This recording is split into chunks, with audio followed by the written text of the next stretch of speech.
Okay, imagine losing a war for 10 straight years, and your last idea is a big wooden horse. That's the plan. Somehow, it worked.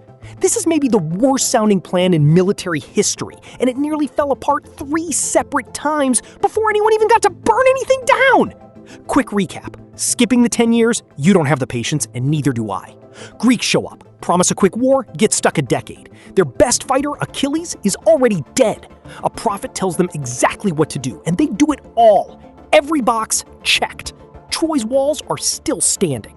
So somebody, and we'll get to that fight in a second, says forget the walls, build a giant hollow horse, hide your best fighters inside, and convince Troy the war's over. Simple. Insane. Apparently doable in 3 days. The guy who actually built it, a craftsman named Odysseus, reportedly a coward in real combat, knocked it together from fir wood on Mount Ida, with, depending who you ask, help from Athena. Here's the part left out of the highlight reel. Homer himself doesn't credit Odysseus with inventing this. He just says Odysseus led it into the city. Appius built it, Athena helped. The criminal mastermind version comes later, from a different writer entirely. Horse gets built. Warriors climb inside, fully armed, packed in like the worst carpool in history. And nobody agrees how many. Some say 23, some say 50. Ancient historians, pick a number. The fleet fakes a retreat and hides behind a nearby island. Trojans wake up to an empty beach and one very large horse. Near failure number 1. A priest named Laocoön looks at the horse and says out loud in public, "Don't trust it. He's right, completely right."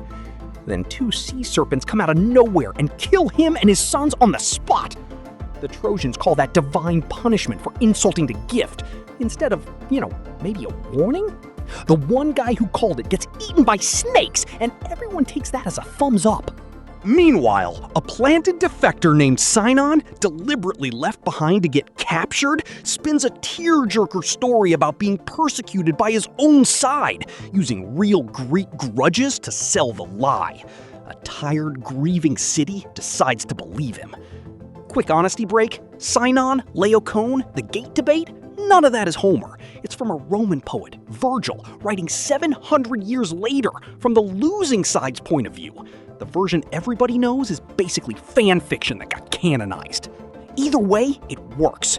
The Trojans decide the horse is sacred, drag it to the gates, and hit a small problem. It doesn't fit, so they tear down part of their own wall, the wall that had kept them alive for 10 years, just to haul it inside. Nobody made them do that. That was a choice. The horse had an inscription too, dedicating it to Athena, a thank you gift for a safe trip home. Troy stands there, reading a message carved into the weapon about to kill them, and calls it touching.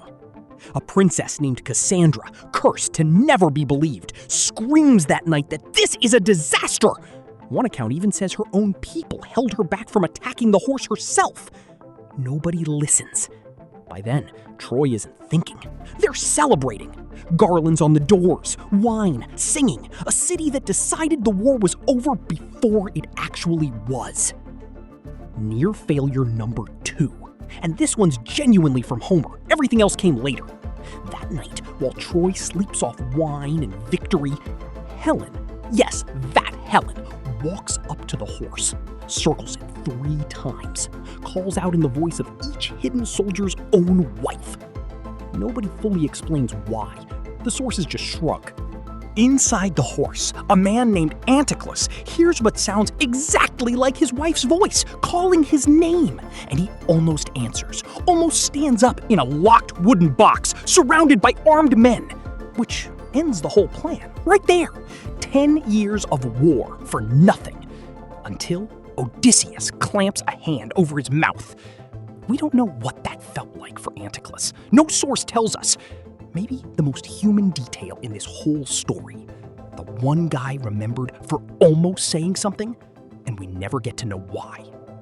The city falls completely asleep. The fleet sails back from hiding under cover of night. Sinon slips out, lights a signal fire, and pops the trapdoor. A trapdoor with a catch only Eppius knew how to work, meaning the men inside had spent the whole night depending on one craftsman's memory. They slide down a rope into the dark, kill the watchman, and throw the gates open. What happens next stops being clever. It stops being a heist story. Priam, an old man who hadn't worn armor in years, hands shaking as he puts it back on, is killed at his own altar. His grandson is thrown from the walls. Writers can't even agree who did it, Odysseus or Neoptolemus. His daughter is sacrificed at a tomb. Cassandra is dragged out screaming, still not believed. His wife, Hecuba, is enslaved, and later, on a beach, recognizes the washed-up bodies of two of her own children, and simply loses her mind. Permanently! Even the writers telling this from the winning side don't call it a victory. They call it a horror. Here's what gets lost when this becomes a joke about a big wooden horse.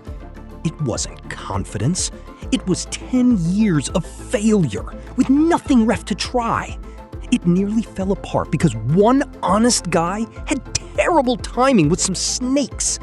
It nearly fell apart again because one guy in a box heard a voice he loved and almost couldn't stay quiet.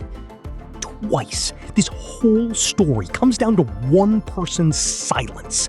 Laocoön's forced by death, and Anticlus's forced by a hand over his mouth.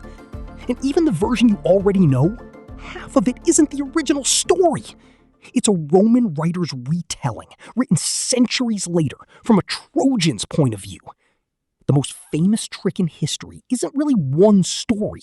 It's 1,000 years of people retelling somebody's desperate last idea and deciding every time it deserved to be remembered as genius.